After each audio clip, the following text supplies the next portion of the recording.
So hello everyone. आज चाहिँ म एकदम कन्ट्रोभर्सियल टपिक लिएर आएको छु. Do you still need to learn coding in this AI era? हैन, अहिले चाहिँ एआई को युग भनिराख्दाखेरि चाहिँ नयाँ आउने मान्छेहरूले चाहिँ कोडिङ अथवा प्रोग्रामिङहरू जो सिक्ने नसिक्ने त हैन, यो कुराको लागि चाहिँ हामीले आज थोरै डिस्कस गरौँ हैन. So let's break it down. है त, फर्स्टमा भनेको चाहिँ एआईले चाहिँ कोड लेख्न सक्छ हैन, आई एडमिट दैट, बट यसले चाहिँ तपाईहरुको प्रब्लम चाहिँ अन्डरस्ट्यान्ड गर्न सक्दैन क्या.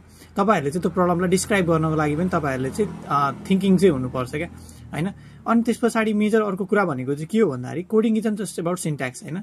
अब एआईले राइट गर्ने भनेको के हो? AI can write better syntax than us हैन. यसले चाहिँ बेटर स्ट्रक्चर पनि कोड लेख्न सक्छ हामीभन्दा. बट थिंकिङ अबाउट लजिकल्ली अथवा सिस्टमहरूलाई बिल्ड गर्नु पर्दाखेरि चाहिँ तपाईहरुको पनि हेल्प चाहिन्छ क्या एआईलाई हैन. एआई क्यानट डु एनिथिङ अटोनोमसली हैन. जसरी अहिले मार्केटमा हाइप गरेर जसरी मार्केटिङ गरिरहेको छ नि, त्यो कुरा चाहिँ एक्चुअलीमा अहिले पनि पोसिबल छैन हैन. अनि त्यसपछि अर्को भनेको चाहिँ एआई चाहिँ युज गर्ने कि नगर्ने त हैन. एआई युज गर्ने हैन. किन युज गर्ने भन्दाखेरि AI will make you faster हैन. तपाईहरुको प्रोडक्टिभिटी चाहिँ एकदम बुस्ट गरिदिन्छ एआईले हैन.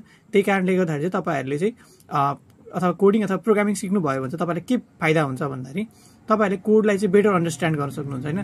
जति तपाईहरुले बेटर कोड अन्डरस्ट्यान्ड गर्न सक्नुहुन्छ त्यति नै तपाईहरुले डिबग गरेर हैन, अनि तपाईहरुले चाहिँ एआईलाई डेली टु डेली लाइफमा चाहिँ अझ बढी युज गर्दै हैन, अझ बढी फाइदा उठाउन सक्नुहुन्छ.